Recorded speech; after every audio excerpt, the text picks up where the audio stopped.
Bom dia a todos. Meu nome é Ana Carolina, eu sou analista tributária da Receita Federal e faço parte da equipe do programa para implementação dos sistemas da reforma tributária do consumo. Sejam muito bem-vindos à live para apresentação das novidades do módulo Operação Assistida. O piloto RTC-CBS é uma iniciativa estratégica da Receita Federal, em parceria com o Serviço Federal de Processamento de Dados, o SERPRO, e foi instituído pela Portaria RFB número 549, de 13 de junho de 2025. Este piloto tem como propósito garantir que a transição para a nova contribuição sobre bens e serviços seja segura, transparente e colaborativa. Essa experiência reúne empresas de diferentes setores que assumem o compromisso de validar soluções tecnológicas e contribuir com melhorias antes da implementação definitiva. Em razão das características do evento e do número de participantes, a interação com vocês precisará ocorrer de forma escrita. Desse modo, eu gostaria de trazer alguns avisos e pedidos importantes. Pedimos que mantenham o microfone desligado no mudo durante todo o evento. Suas dúvidas deverão ser enviadas por meio do chat. As dúvidas serão coletadas e respondidas pela nossa equipe e enviadas a vocês por e-mail. A live será gravada e disponibilizada nos canais da RFB. Os materiais de consulta e apresentação serão disponibilizados na página da Reforma Tributária, subpágina Piloto da CBS, no site da Receita Federal, que é www.gov.br/Receita Federal. Para acessarem a página específica sobre a reforma tributária, vocês usam o seguinte caminho: vocês vão na página principal do site, vocês vão rolar a barra, vão chegar em projetos em destaques e depois em reforma tributária do consumo. Além do site, nós disponibilizamos para vocês já por e-mail um material construído nas ferramentas Sway, que contém várias informações sobre o piloto da RTC-CBS. Tem link para vídeos, manuais e materiais complementares. O objetivo deste documento é ter em somente um local todas as informações, manuais e links para os vídeos. Eu vou mostrar para vocês mais uma vez aqui a página do Sway e reforçar sobre a importância de vocês acessarem esse material. Nós já temos 3 grupos, né, que entraram no piloto. Então, assim, o primeiro grupo já está mais familiarizado, o segundo um pouco, e o terceiro grupo que entrou atualmente, eu reforço, né, que é muito importante vocês acessarem. Aqui tem várias informações, inclusive sobre o acesso ao portal, o nível da conta GovBR. Aqui, ó, tem os manuais que a gente disponibilizou. Se vocês clicarem aqui, direciona vocês para a página da Reforma Tributária no site da Receita Federal. Aqui tem as últimas apresentações, tem todas as lives que foram feitas. E aqui tem uma parte que é muito importante, que são os vídeos complementares. Nós já temos disponibilizados 8 vídeos, e ainda essa semana a gente tem intenção de disponibilizar para vocês mais 6 vídeos. Isso é uma gentileza enorme do André Osmir, nosso colega que está aqui. Ele tem gravado esses vídeos para ajudarem vocês nos ambientes de testes. E aqui tem mais algumas informações complementares, tem explicação sobre o canal de atendimento, que a gente chama de Receita Atende, e tem mais algumas informações aqui, tá? Então, eu reforço sobre a necessidade de acesso constante a essa página. Mais uma vez, sejam muito bem-vindos. Estamos construindo juntos o futuro da tributação no Brasil, e é uma honra tê-los conosco nessa jornada. Para nos apresentar as atualizações do módulo Operação Assistida, eu convido os colegas André Osmir Fiorelli e Luísa Rodrigues Guimarães. Eles são da equipe do projeto Operação Assistida. André e Luísa, muito obrigada, sejam bem-vindos. Obrigado pela introdução, pelas palavras. Eu gostaria de reforçar que a Ana Carolina trouxe ali da importância de acessar o Sway, de assistirem, principalmente, né, quem está iniciando esse contato com a apuração assistida, com a reforma tributária mesmo, assistir às lives. Elas procuram expor muito bem todo esse processo de construção, que, como a Ana Carolina reforçou, é um processo baseado em transparência e construção colaborativa. E nesse sentido, né, da construção colaborativa, a participação de vocês, né, enquanto representantes das empresas, enfim, desse piloto, é muito importante, é fundamental, eu diria, né? E, de antemão, eu quero deixar expresso aqui o meu agradecimento à equipe do Receita Atende, né? Que são colegas ali, servidores que trabalham aqui conosco na Receita Federal, que têm se desdobrado em aprender a manter, porque a quantidade de informações que aparece a cada momento é muito grande, e eles têm procurado com muita dedicação responder às demandas das empresas. Isso é muito importante. Eu vou compartilhar aqui, eu e a Luísa ali, que nós nos conhecemos em função da reforma tributária, né, dentro dessa construção que a Receita tem feito de diferentes áreas, desde cashback, documentos, apuração assistida, e tem sido muito gratificante no sentido do desafio e da importância desse trabalho todo. Eu vou compartilhar a minha tela e vou fazer uma breve introdução somente sobre alguns aspectos da apuração assistida, que aqueles que já têm usado mais o sistema, né, que estão desde o começo, vai servir somente como um reforço da ideia, mas para aqueles que nunca tiveram acesso, começarem a se motivar a assistir às lives e a acompanharem aquelas informações que a Ana Carolina mencionou anteriormente. E muito obrigado, Luiz, pela semana passada, que a gente trabalhou bastante para tentar deixar as coisas bem tranquilas e fazer os vídeos que depois dessa live serão disponibilizados, tá bom? Então eu vou compartilhar aqui. Acredito que esteja compartilhado ou ainda não. Sim, André. Então, a nossa live de hoje é sobre novidades da apuração assistida, né? Mas, antes disso, eu só quero reforçar que todo o sistema... O que é a apuração assistida? É a forma como nós podemos controlar os nossos débitos e os nossos créditos, né, ao longo dos períodos de apuração, de tal sorte que saibamos o quanto que as nossas obrigações tributárias principais estão sendo adimplidas, estão sendo resolvidas. Só reforçando a importância de assistir, de acompanhar o material, principalmente para quem ainda não teve o contato, é que, à medida que nós conversarmos aqui, apareceram muitos termos que não são tão usuais. Por exemplo, crédito apropriado, né? Que é fundamental. Né? A apresentação da Luísa é muito pautada no que se faz com créditos apropriados. E por que isso é importante? Porque o crédito apropriado, ou seja, aquele crédito passível de ser utilizado para extinguir tributos, ele só se torna passível, né? Ele só é apropriado para essa finalidade quando o seu débito correspondente for extinto. Né? Isso é uma coisa, é uma situação totalmente nova que a reforma tributária trouxe. Né? É muito importante verificar, sim, ao longo ali de todo o sistema da apuração assistida, que a ideia é ter um controle de tal sorte que se permita, a partir dos documentos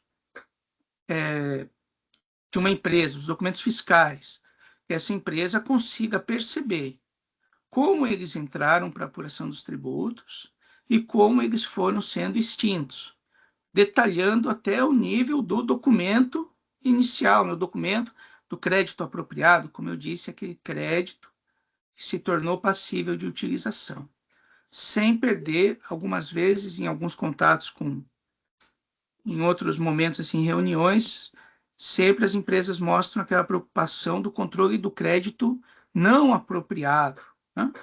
E o sistema também procura fazer isso, saber Por que que eu não posso ainda utilizar um crédito? Então, esse, para quem nunca teve contato aqui, é um conceito muito importante. Crédito só pode ser utilizado para extinguir tributo a partir do momento que o débito correspondente tenha sido extinto. E o sistema de apuração assistida, ele faz o quê? Ele apresenta os controles das formas de extinção. Vamos dizer, pensando nos dias de hoje, a mais tranquila, eu tenho um débito, eu pago. Então, a reforma tributária, ela traz algumas formas de extinção distintas das que a gente tradicionalmente utiliza. Por exemplo, o pagamento do... A gente tem na reforma tributária, obviamente, eu posso pagar o débito que eu devo, mas eu tenho a possibilidade que aquela pessoa que tem um interesse naquele crédito, ela possa também fazer a extinção do meu débito. É o tal do recolhimento do adquirente, que também é algo bem novo. Estou trazendo algumas novidades aqui assim da reforma que acabam sendo experimentadas no ambiente da apuração assistida. Lembrando, então, que a apuração assistida é um esforço para que a Receita mostre, no âmbito da CBS, a situação fiscal do contribuinte com o máximo de transparência possível. Quais são os débitos, quais são os créditos, qual a situação dos créditos, qual a situação dos débitos. Tá bom? Por isso é muito importante, para quem nunca teve contato aqui, assistir as primeiras lives, que elas tratam bem detalhadamente de como esse processo se dá. E tem também os vídeos ali que a Ana Carolina mencionou no início. Hoje, então, nós vamos tratar de 4 temas: APIs e extratos. Esse aqui foi selecionado porque a gente percebe nitidamente uma preocupação muito grande nas empresas sobre os APIs, os sistemas que comunicam sistemas com sistemas. Então, feitas aquelas observações sobre a apuração de um modo geral, como a ferramenta que a Receita disponibilizará, para que a gente controle os nossos débitos e créditos nas suas mais diversas possibilidades. Hoje, o grande intuito do evento era mostrar o que, a partir de agora, pode ser testado. O primeiro ponto que eu queria trazer é um ponto de grande interesse das empresas, que são os APIs. A ideia, hoje, do que todos nós conseguimos ali, como empresas, ver no AA, na operação assistida, são os extratos. Eu queria reforçar esse tema aqui, ele fala disso, da importância dos extratos para a boa construção dos APIs, de sorte a atender às necessidades das empresas, que os ERPs das empresas consigam extrair, utilizar os dados a partir do apuração assistida para que possam, enfim, fazer as suas análises, chegar às suas conclusões. Por isso que esses APIs eles são muito preocupados com a questão da transparência, esses APIs que estão aí em construção e desenvolvimento, com a transparência. E os extratos, eles procuram espelhar essa situação. Um segundo ponto aqui é comunicar que hoje, numa apuração assistida, a partir daqueles XMLs, aqueles modelos de documentos que estão ali disponíveis, da NFE em particular, se pode simular a ocorrência de um fato gerador que aconteceu, nós estamos aqui em outubro, que aconteceu, por exemplo, em agosto, e que por algum motivo não foi computado aquele débito lá em agosto. Então, agora, se pode fazer esse tipo de teste. vejo que não é exatamente uma nota fiscal complementar, não é uma nota de débito, qualquer tipo de instrumento, mas assim, isso pode se gerar para verificar como, particularmente, cálculo de juros e multas são feitos se a apuração assistida receber um documento relativo a um fato gerador de um mês anterior, né? Julho, agosto, enfim, para trás, né? Pensando hoje no outubro. Existe agora uma possibilidade também de teste, que diz respeito à nota fiscal do consumidor, né, na NFC, para se indicar que aquele adquirente, ele não é contribuinte, consumidor final, por exemplo, né? Então, é uma operação que só se gera débito, não se gera crédito para ninguém. Se nós lembrarmos lá em julho, todas as relações que a gente podia testar eram entre pessoas, entre contribuintes. Sempre havia a questão de que todo débito dava origem a um crédito, uma vez que fosse extinto. Lembra daquela questão, né? Bem importante. Todo o crédito só é apropriado quando o débito for extinto. E a parte que a Luísa vai detalhar, que eu acho a mais interessante do encontro de hoje, é a utilização de créditos pretéritos em novos débitos. Então, eu estou aqui hoje em outubro, tenho um saldo credor ali. Vai terminar com um saldo credor, provavelmente, por alguma razão. Esses créditos, que podem ser objeto de ressarcimento, como eu disse, né? Eles podem ser também compensados com novos débitos. Então, um crédito de outubro poderia ser compensado com débitos em novembro. Mas isso pode não ser o interesse da empresa. Por isso que a empresa foi criada esse instrumento, essa funcionalidade, de a empresa dizer, olha, se eu terminar outubro com um saldo credor, eu não quero utilizar para os meus débitos de novembro. Eu quero solicitar o ressarcimento disso. Então, por N razões. Então, a Luísa vai trazer para vocês essa parte que é mais interessante, eu acho.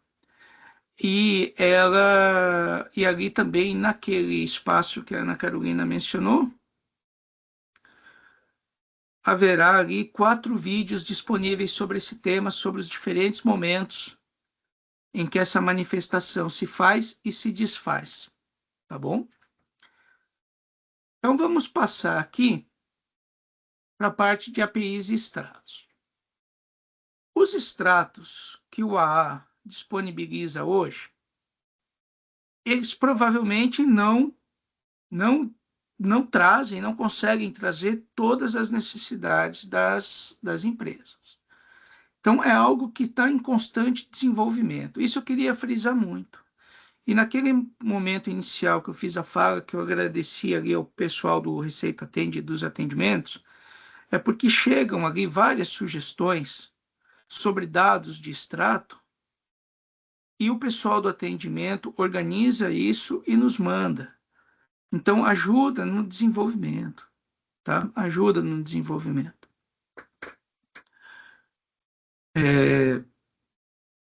E ele está sendo acrescido de novas características a cada passo de teste. É uma discussão constante, é uma preocupação constante que ele traga as informações que sejam necessárias para a empresa saber exatamente por que um débito foi constituído, como um débito foi extinto e como um crédito que sobrou eventualmente foi aproveitado. Por exemplo, um pedido de ressarcimento. Por exemplo, fiz pagamentos a maior. Como que fica e que tipo de controle que a empresa pode ter? Os extratos, a função dos extratos é essa. Por isso que os extratos são muito importantes para o desenvolvimento das APIs. E essas sugestões que se trazem, elas nos mostram que informações esses extratos são falhos ou são bons. Né? Nesse sentido, então, nesse período de testes, lembrando que é uma construção colaborativa do sistema, do AA, entre a Receita Federal e, enfim, as pessoas, os contribuintes, que digam isso, porque o grande objetivo é que seja muito transparente, né? Muito transparente, o mais transparente possível, para dizer o que falta, né? Essa parte aqui é muito para falar sobre isso. Então, testem. Quando fizerem as operações, eu sempre sugiro assim, faz uma operação para verificar, principalmente para quem ainda vai começar agora a fazer, faz a operação, verifica o que aconteceu na sua apuração e tira o extrato. Vê se o extrato está marcando aqueles dados que representam o que você esperava com aquele seu teste, sabe? Mais importante que um teste de performance, na minha opinião, assim, mais importante que um teste de performance, de quantidade de documentos, é conseguir ter a convicção de que as contas estão sendo feitas de forma correta pelo AA. Os débitos estão sendo apropriados no momento certo, estão sendo utilizados, ou seja, extinguindo os débitos da forma correta no momento exato. Tá? Então, é uma sugestão, porque a gente fica, às vezes, muito preso ao que está nas telas, mas jogar o extrato é muito importante. Tem algumas empresas que têm feito esse esforço e acaba trazendo informações muito boas sobre isso. Tá? Como que nós tiramos os extratos? Quando nós entramos na apuração assistida da nossa empresa, lá na primeira telinha, que são as apurações daquele período, os débitos, os créditos, enfim, nós temos esse botãozinho de exportar extratos. Quando nós clicamos nesse botãozinho, ele nos dá as opções de extratos.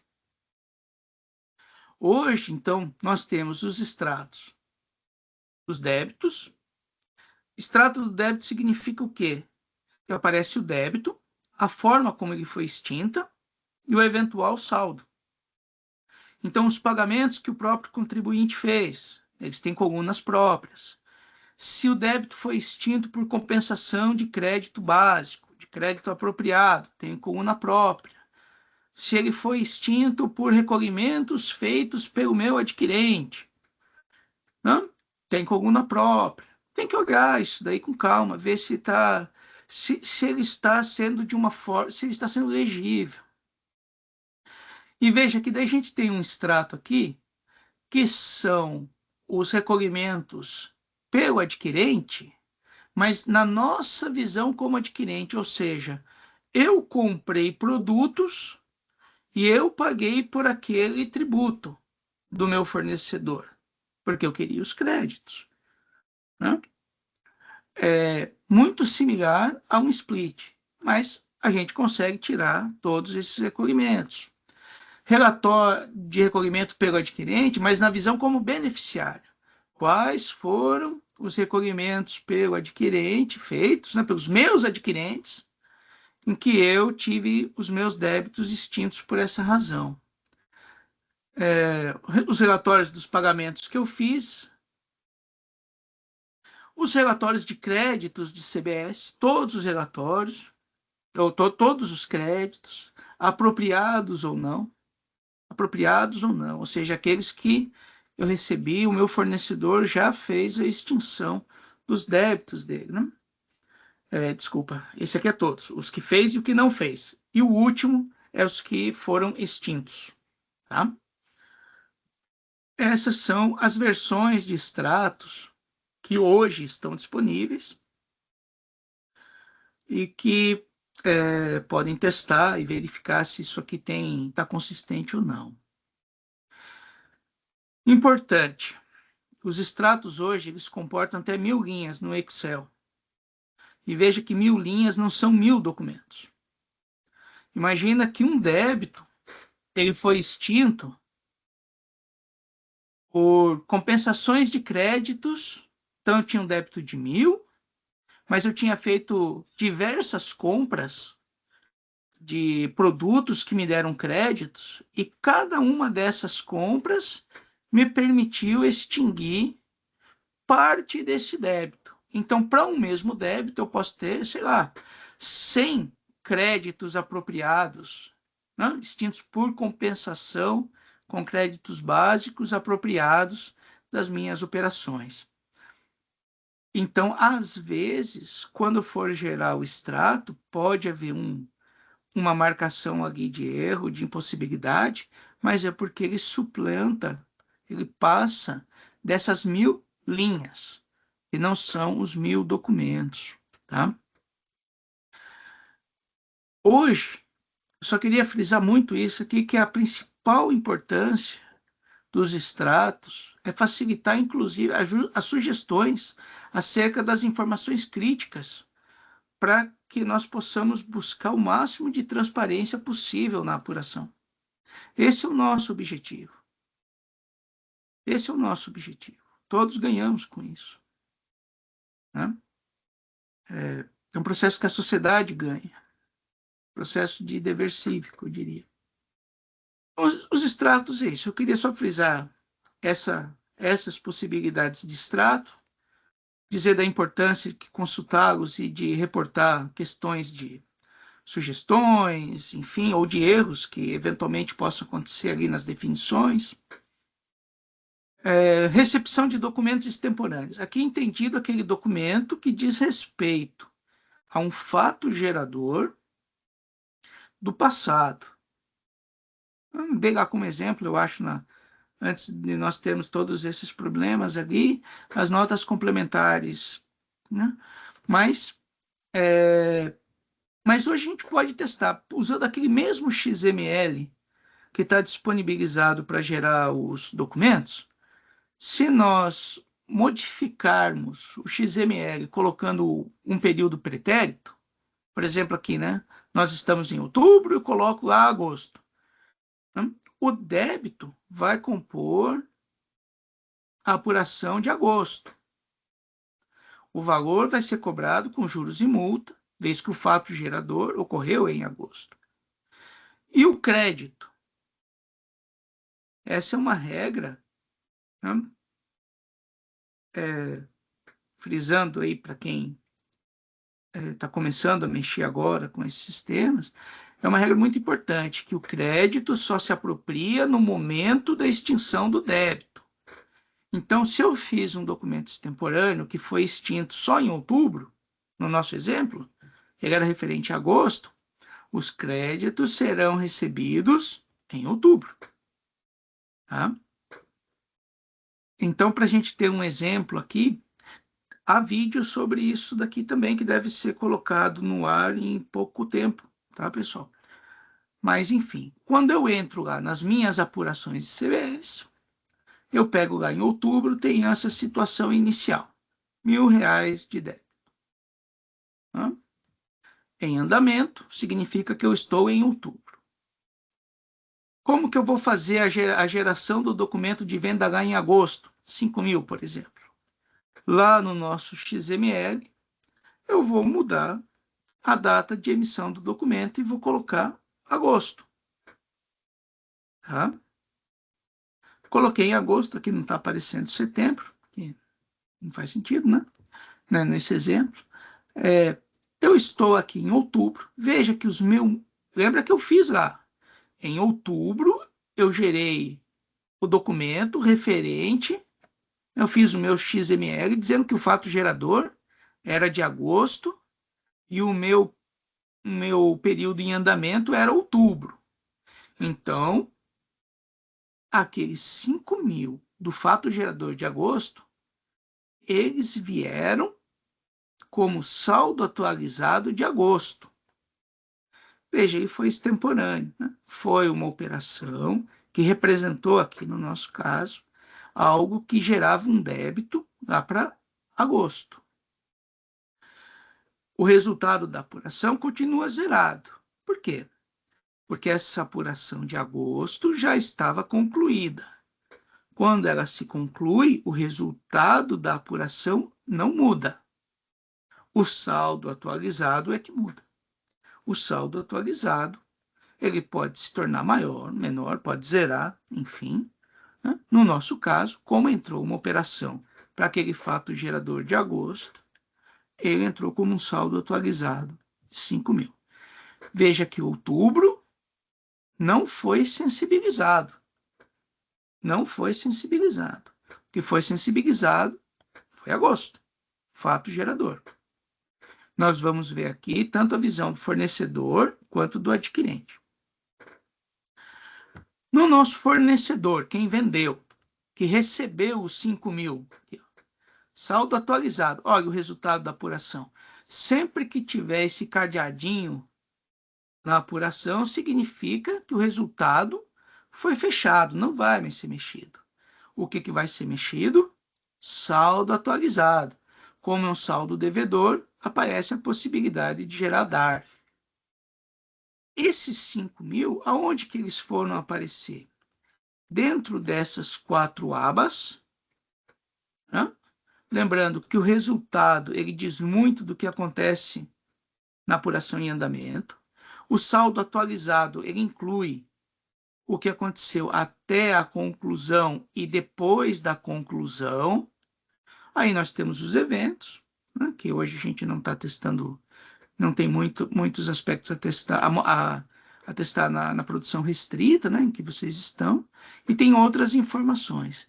Outras informações são aqueles dados que não afetam diretamente o resultado, o saldo atualizado, mas que são de interesse. Por exemplo, as transferências, os pagamentos a maior. Né? Então, no nosso exemplo, feito acrescentado esse fato gerador de agosto, lá só em outubro, ele veio como registro posterior à conclusão, como débito exigível. E na visão do adquirente? Aquele débito exigível aqui, eu não paguei, tá? Não foi extinto. Como que o adquirente percebe essa situação? Para ele, aparece em outubro como um crédito básico passível de recolhimento por ele. Isso quer dizer que esse débito não foi extinto, que ele pode recolher por algum motivo qualquer, ou que ele vai ter que aguardar o fornecedor extinguir. Tá? Mas para o adquirente, veja que se lá a gente, num fornecedor, nós trabalhávamos na apuração de agosto, no adquirente nós trabalhamos na apuração de outubro. Agora o nosso fornecedor resolveu extinguir R$3.000. Ele veio, pagou uma parte do principal, fez o DARF. Isso aqui é interessante observar, que na hora que ele disse quanto que ele queria pagar do principal, o AA apresentou para ele o valor de multa e o valor de juros. E aqui dá o valor total. Então ele vai emitir um DARF com essas características, extinguindo um valor principal de R$3.000. O que acontece no fornecedor? Nos débitos exigíveis, ele traz nos registros posteriores à conclusão R$2.000. Isso aqui é muito importante. Às vezes algumas pessoas acabam se atrapalhando um pouco. Observe que aqui os débitos exigíveis, os redutores, os pagamentos, eles estão como elementos para constituir esses registros posteriores à conclusão. Esta linha é um totalizador que traz o quê? A situação do que está aqui embaixo. Débitos exigíveis, 5 mil, que era o documento criado para agosto. A operação registrada de agosto. e teve esse pagamento utilizado de 3 mil. Por isso que aqui no totalizador são 2 mil. Em outubro, para o adquirente, aquela apuração dele agora tem 3 mil reais de saldo credor, porque como o nosso fornecedor fez a extinção de 3 mil reais, nessa apuração ele recebe os 3 mil reais. Eu não coloquei aqui, mas se eu tivesse aberto aqui a aba outras informações, apareceriam os 2 mil reais ainda passíveis de recolhimento. Então, essa é uma simulação possível hoje para as empresas, usando o mesmo XML, apenas tomando cuidado ali na data de emissão do documento. Outra questão que pode hoje ser testada é a nota fiscal do consumidor eletrônica. Esse documento, ele estabelece um vínculo entre um fornecedor que é contribuinte e um adquirente que não é contribuinte. Né? Ou seja, não vai ter quem fizer a compra aqui não vai receber créditos. É onde a cadeia se acaba. No escopo dos testes, agora a gente pode simular as transações com destinação para pessoas físicas. Não dá certo ainda para pessoas jurídicas, para CNPJs. Qual é o arquivo XML que se vai usar? Na situação atual de hoje, o mesmo arquivo que já se utiliza para fazer os documentos de venda, com alguns pontos de atenção. A data de emissão vai mudar de acordo com a data que foi a venda, como se faz hoje. O emitente fica idêntico ao que se faz hoje. O emitente é o CNPJ de quem vende. Falo emitente porque é assim que está no XML. Né? Veja que esse DEST que tem hoje no XML que estão usando ali, tem que ser mudado aqui para CPF e pôr o CPF aqui. Lembrando, né, que CNPJ, CPF, sem ponto, sem barra, sem hífen. E naquela parte do grupo CBS, alterar o valor. Então, no documento que utilizam hoje, a mudança substancial é essa. O CNPJ tem que mudar para CPF e pôr, obviamente, o número do CPF, né? Qualquer CPF. E o CNPJ aqui, então, fazer essa mudança. Isso aqui é o mais importante. Fazendo isso, deve funcionar. Tem um vídeo mostrando também como fazer essas mudanças dentro do XML. Um vídeo de, se eu não me engano, 2 minutos. Porque ele utiliza o mesmo modelo que já é utilizado. Tá? Mas lembrando, então, ele serve para vendas para não contribuintes, pessoas físicas. Tá? E ele não vai ter apuração, obviamente.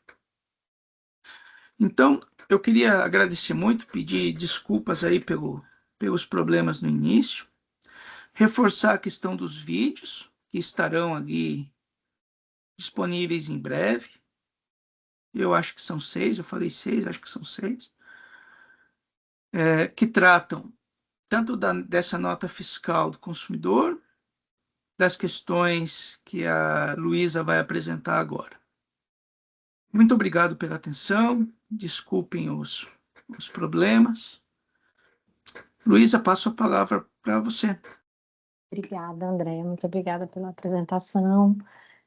Bom, meu nome é Luísa, eu trabalho na equipe do Devoluções com ressarcimento de CBS, estou aqui em colaboração, né, com a equipe da apuração assistida para falar sobre a manifestação da intenção de ressarcimento, né, uma funcionalidade que entrou agora no último mês.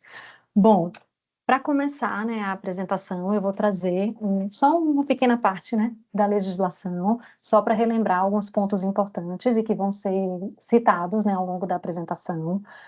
Bom, a Lei Complementar número 214 de 2025, ela traz em seu artigo 53 que os créditos do IBS e da CBS apropriados em cada período de apuração, eles poderão ser utilizados na seguinte ordem mediante compensação com saldo a recolher do IBS e da CBS vencido, não extinto e não inscrito em dívida ativa, relativa a períodos de apuração anteriores, compensação com débitos Lu, do IBS. Oi?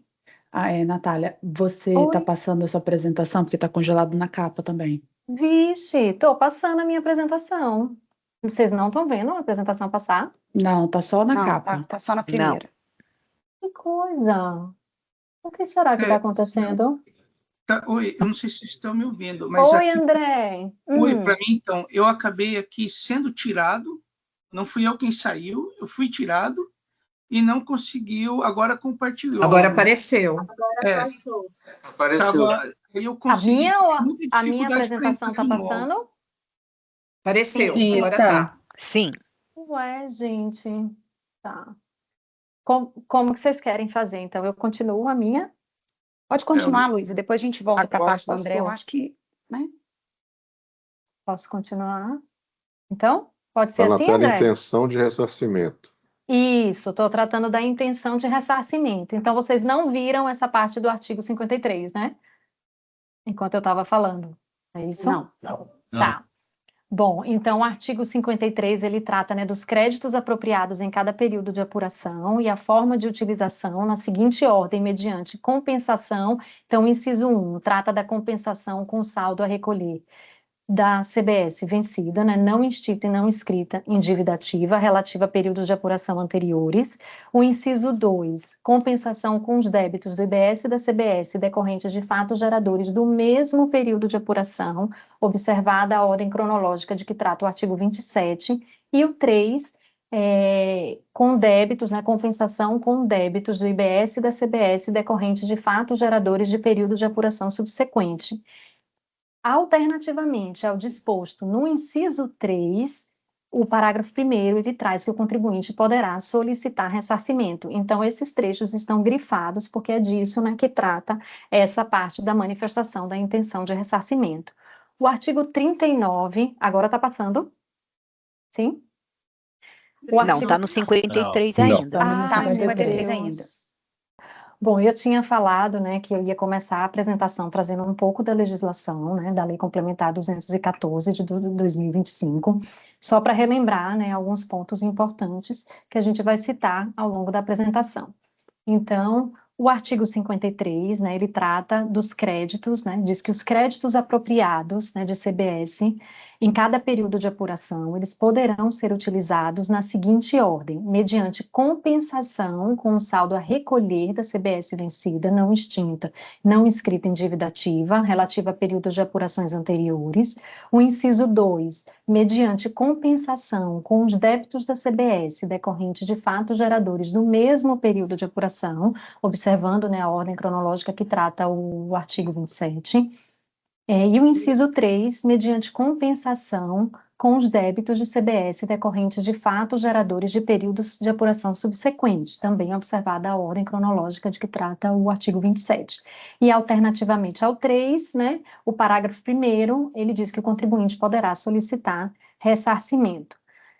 Então, a seção que trata do ressarcimento, né, se inicia pelo artigo 39, né, no qual tem a previsão de que o contribuinte pode apurar saldo a recuperar de CBS na forma do artigo 45, ao final do período de apuração, ele poderá solicitar o seu ressarcimento integral ou parcial. Se esse ressarcimento não for solicitado ou se a solicitação for parcial, o valor remanescente desse saldo constituirá crédito do contribuinte e poderá ser utilizado para compensação ou ressarcida em períodos posteriores. Já o 45, ele traz a apuração, né? Então, para cada período de apuração, o contribuinte vai apurar, né? Deverá apurar separadamente o saldo do IBS e da CBS, que vai corresponder à diferença entre os débitos decorrentes de fatos geradores ocorridos no período de apuração, dos créditos apropriados no mesmo período, incluindo os presumidos, acrescido daquele saldo a recuperar de períodos anteriores que não foi utilizado para compensação ou não foi objeto, né, de pedido de ressarcimento.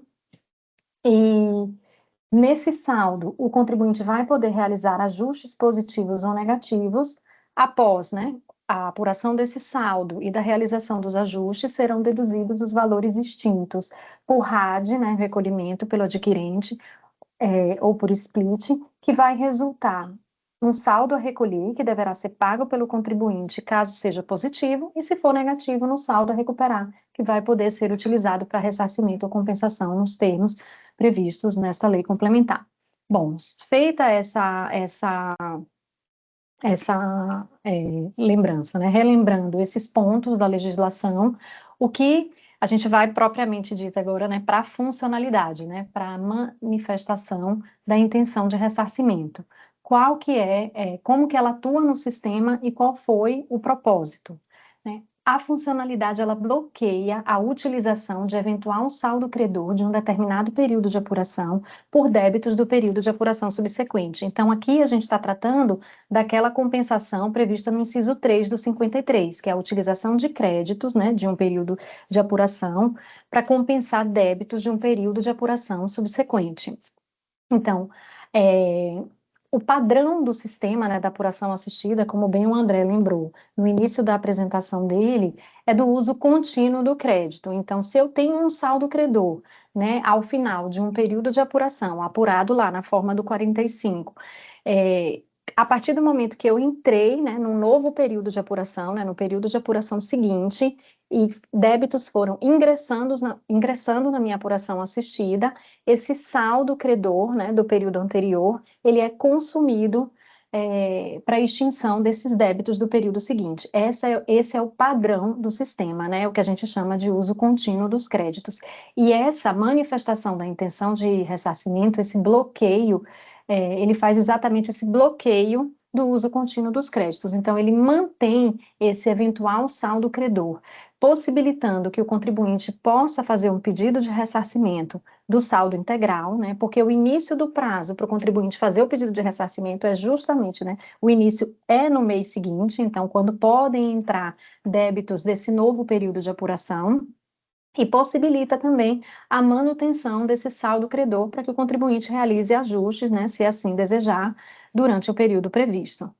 É importante lembrar que essa funcionalidade não é um pedido de ressarcimento prévio, então continua sendo necessário que o contribuinte peça o pedido de ressarcimento no prazo previsto, né, se assim desejar, e que apesar, né, dessa manifestação da intenção de ressarcimento possibilitar, né, que o contribuinte faça o pedido do saldo integral, é possível, né, que ele faça o pedido parcial da forma prevista lá no artigo 39, que a gente acabou de ler, né? E que habilitar essa funcionalidade não é condição para pedir ressarcimento. Então, não é necessário que esteja sim, né, na manifestação da intenção de ressarcimento para que o contribuinte peça ressarcimento. Então, se ele tiver saldo credor passível de ressarcimento, isso vai ser possível que ele peça, independente dele ter habilitado essa funcionalidade na apuração. Quando é possível habilitar? Durante o período de apuração em andamento. Então, só enquanto a apuração está em andamento que o contribuinte vai se manifestar pela intenção de ressarcimento, né? Vai poder habilitar a funcionalidade que bloqueia os créditos. E quando ocorre o desbloqueio? Bom, e quando então, se ele habilitou, né, vai ocorrer o bloqueio dos créditos, e quando ocorre esse desbloqueio dos créditos? Se ocorrer uma dessas três hipóteses, né, o que ocorrer primeiro já libera os créditos para uso contínuo. Se o contribuinte desabilitar a intenção, então, enquanto ele tiver saldo credor vinculado àquele PA, né, àquela apuração, ele vai poder desabilitar a intenção e liberar aqueles créditos para utilização contínua, né, ou seja, para quitar, né, para extinguir débitos do período de apuração subsequente. Se houver a efetivação do pedido de ressarcimento, então, digamos que eu tenho um saldo credor, se o contribuinte fizer um pedido de ressarcimento parcial o saldo remanescente ele vai ser liberado para o uso contínuo também, ou o final do mês subsequente, que é o final do prazo, para que o contribuinte faça, né, o pedido de ressarcimento, aqui é o decurso do prazo, né?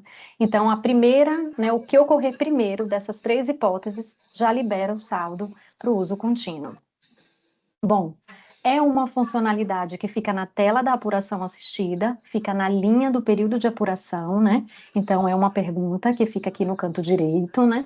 Relembrando que eu só posso habilitá-la enquanto a apuração está em andamento, então o contribuinte vira uma chave, se ele assim desejar, né? Habilitar essa intenção de solicitar ressarcimento. Por padrão, ela está desabilitada, ou seja, o padrão do sistema é o uso contínuo do crédito, mas se o contribuinte habilitar, o próximo período de apuração ele vem habilitado. Então, aqui no exemplo, eu estou em novembro. Se eu habilitar a funcionalidade, a apuração de dezembro, ela entra com a funcionalidade habilitada. Bom, para habilitar é só virar aquela chave, né, que a gente mostrou agora. O sistema exibe uma mensagem que deve ser confirmada, né, para que a funcionalidade seja habilitada, que traz algumas informações importantes, né? Então, ele explica como é a atuação, né, que o saldo credor ficará bloqueado para utilização em débitos da apuração subsequente, até que ocorra uma das 3 hipóteses, né, de desbloqueio, que é a efetivação do pedido, a desabilitação da intenção, né, a desistência, ou o final do mês subsequente, o que acontecer primeiro. A mensagem também traz o período, né, em que o contribuinte pode fazer o pedido de ressarcimento, que é durante todo o mês subsequente, e também esclarece que caso ele não desista da intenção e não efetue o pedido, o saldo credor vai ser liberado para utilização no final do mês subsequente. A gente vai ver isso aqui nos testes no finalzinho da apresentação. Se o contribuinte confirmar, a funcionalidade vai ficar habilitada, né, então ela fica assim, né, muda para sim, aqui em azul. E se o contribuinte desejar desabilitar a funcionalidade, o sistema também vai exibir uma mensagem a ser confirmada, né, que traz, né, informação de que o saldo vai permanecer disponível para utilização em débitos do período subsequente, e que ainda que ele não declare essa intenção, ele poderá solicitar ressarcimento posteriormente, desde que no prazo. Então, é aquilo que eu tinha falado anteriormente, né? Não é condição, né, estar habilitada a intenção de ressarcimento para que o contribuinte peça ressarcimento. Então, mesmo desabilitado, ele vai poder pedir, certo? Então, aqui estão alguns testes, né? A gente fez uns testes da funcionalidade, o André fez, né, no próprio sistema, que estão nos vídeos que a Ana e o André já falaram que vão ser disponibilizados depois para vocês. Aqui é só uma visão, né, gráfica, né, do que acontece para melhorar, né, a compreensão dessa intenção de ressarcimento, se estiver desabilitada ou habilitada, né? Aqui a gente vai ver os 2 casos. Bom, aqui nesse gráfico, essa linha em azul escuro, ela simboliza, né, a apuração de outubro de 2025, a linha em azul mais claro, a apuração de novembro de 2025, essa parte aqui do gráfico, o mês de outubro de 25, a parte aqui à direita, né, aqui no meio, novembro de 2025, essa parte aqui mais à direita seria, né, já dezembro de 2025. Aqui a gente percebe que em novembro a gente trata das 2 apurações, né? O período de apuração de outubro ele continua sendo tratado durante o mês de novembro. Então é o mês de novembro o prazo, é no mês de novembro o prazo para que o contribuinte peça ressarcimento e também que são feitos os ajustes previstos lá no 45. Voltando aqui para o exemplo, né, para o cenário 1 do teste, com a intenção desabilitada. Eu estou com o meu período de apuração de outubro em andamento, eu tenho essa operação que me gerou, né, um crédito apropriado no valor de R$5.000, e o que acontece, né, ao encerrar esse período de apuração de outubro, entrar em novembro, então veja que aqui agora, novembro está em andamento, a minha apuração de outubro entrou em ajuste, né, eu entrei com esse saldo credor de R$5.000 com a intenção de ressarcimento desabilitada. Quando entrar na minha apuração assistida de novembro, um débito desse período de apuração, né, do período de apuração de novembro, né, um fornecimento que eu fiz em novembro, quando ele entrar na apuração, se a minha funcionalidade estiver desabilitada, ocorre o uso contínuo do crédito. Então, aquele meu saldo credor do período de outubro, ele é utilizado para compensar um débito do período de apuração subsequente, né, que é novembro. O contribuinte continua tendo a possibilidade de pedir ressarcimento, só que agora do saldo credor atualizado, não mais dos 5.000 que ele tinha ao final do período de apuração. E agora, o que aconteceria, né, nesse cenário 2, caso a minha intenção de solicitar ressarcimento estivesse habilitada, né? Lembrando, né, de novo, repetindo várias vezes, que ela só pode ser habilitada durante a apuração em andamento. Então, se eu encerrei outubro com o meu saldo credor de 5.000, entrou, né, agora eu estou em novembro, né, entrou o meu débito, o mesmo débito de R$ 1.000 referente a um fornecimento feito em novembro, esse meu crédito de 5.000, ele não é utilizado para a compensação desse débito de novembro, porque acontece exatamente o previsto, né? O bloqueio desse crédito para compensação dos débitos do período seguinte, que é a compensação prevista no inciso 3 do artigo 53. Aqui, só frisando, né, a gente vai ver logo adiante, no outro exemplo, que nos casos do inciso 1 e do inciso 2 do 53, né, da entrada na apuração de um débito vencido, né, de períodos anteriores, né, o caso que o André falou, né, dos extemporâneos também, né, e dos débitos do mesmo período de apuração, nesse caso, não há bloqueio, né? Essa habilitação da manifestação não impede a compensação. Vai ser o último exemplo que a gente vai mostrar aqui. Então, voltando a esse cenário 2, né? Quais são as hipóteses para a gente relembrar de desbloqueio desse crédito? Então, eu estava com o meu crédito de 5.000 bloqueado, então ele não foi utilizado, né, para compensar esse débito de 1.000. Se eu fizer um pedido de ressarcimento durante o prazo previsto, por exemplo, de R$ 3.000, os R$ 2.000 remanescentes, eles vão ser automaticamente liberados e vão ser consumidos para quitação desse débito de 1.000. É uma das hipóteses de desbloqueio. Se eu desabilitar a intenção, então, enquanto eu estou aqui no meu período de ajuste ou durante o meu prazo para pedir ressarcimento, se eu entrar na minha apuração de outubro, né, lembrando que aqui eu já estou com novembro em andamento, mas se eu entrar na minha apuração de outubro e desabilitar a minha intenção, esse meu crédito também vai ser consumido. E o final do mês subsequente. Então, passou o meu prazo para pedir ressarcimento, não fiz o pedido de ressarcimento, o meu crédito também vai ser liberado. Então, esse exemplo, né, do contribuinte não ter pedido ressarcimento e o que acontece com o crédito, a gente vai tratar aqui nesse 2.1.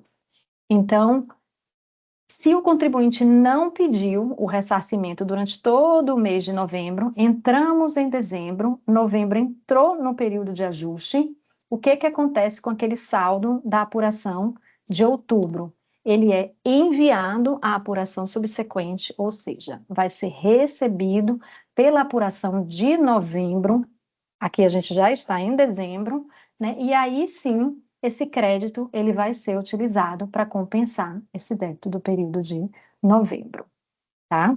Aqui só uma telinha, né? Só mostrando, mas nos vídeos do André, que o André fez da funcionalidade, ele mostra, né, tem vídeo que inclusive ele começa mostrando exatamente esse caso. Aqui é um exemplo semelhante, né, com outros valores. Então, eu estava na minha apuração de outubro, ela foi concluída automaticamente, o contribuinte não pediu ressarcimento, né, nesse caso. Eu agora estou em novembro, eu estou em dezembro, né, desculpa. Novembro já entrou no período de ajuste, então já acabou novembro, o meu prazo para pedir ressarcimento, o meu saldo credor ele foi enviado para a apuração seguinte, fica nesse campo da apuração assistida, né, que o André estava mostrando, né, nos registros posteriores à conclusão, e é recebido, né, recebido pela apuração de novembro, nesse campo aqui, créditos de CBS apropriados recebidos da apuração anterior.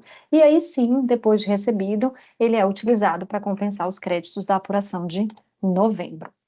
Bom, agora o último cenário de teste, ainda, né, com a minha intenção de solicitar ressarcimento habilitada. Então, aquele mesmo caso, né, que eu tinha dos R$ 5.000, entrou o meu débito de 1.000, ou seja, estou em novembro, entrou o meu débito de R$ 1.000, o meu crédito não é utilizado para quitar, né, esse débito do período de apuração seguinte, mas como eu tinha falado, né, se for um débito anterior, né, vencido, de período de apuração anterior vencido, ou nesse caso aqui que eu estou mostrando no exemplo, um débito que foi incluído na apuração aqui durante o meu período de ajuste, ele entrou na minha apuração assistida aqui em novembro, mas ele é referente, né, a um fato gerador ocorrido em outubro, então o débito é do mesmo período de apuração do meu crédito. Nesse caso, o bloqueio não funciona. O bloqueio é para a compensação dos débitos do período seguinte. Então, nesse caso, o meu crédito de 5.000, ele é utilizado, né, ele é consumido nessa compensação no meu débito de R$ 2.000, que entrou também referente a outubro. Veja que ele consome o débito de 2.000, mas ele não consome o meu débito de R$ 1.000 se a funcionalidade estiver habilitada, porque esse débito de 1.000 é do período de apuração seguinte. Bom, era isso. Muito obrigada e desculpa novamente pelo que aconteceu. Tudo bem? Ana? Oi, Luísa, obrigada. André, muito obrigada. Pessoal, mais uma vez, a gente pede desculpas aí pelo imprevisto que aconteceu. Agradecemos a presença de todos. A gente não vai abrir para perguntas, eu peço desculpas por isso. Tem muitas pessoas participando, então a gente já teve um atraso, tá? Chegamos aí, né, ao final das apresentações. Eu queria reforçar mais uma vez sobre a necessidade de vocês assistirem os vídeos das lives anteriores e os vídeos complementares, né, que ensinam a operar, a fazer testes. Agradecemos mais uma vez a presença de todos. A participação de vocês é fundamental para o aprimoramento dos sistemas que irão sustentar a nova estrutura tributária do país. E seguimos juntos nessa jornada de transformação, certo de que a parceria entre o setor público e o setor privado é essencial para a construção de um sistema mais eficiente, transparente e justo para todos. As perguntas que foram colocadas no chat serão coletadas e respondidas pela nossa equipe. Nós vamos enviar para vocês por e-mail a gravação dessa live e as perguntas respondidas. Não hesitem em entrar em contato conosco e em nos dar feedbacks que nos permitam aprimorar os sistemas. Obrigada por estarem aqui, por participarem desse piloto. Desejo um ótimo dia a todos, uma ótima semana. Muito obrigada, eu vou parar a gravação.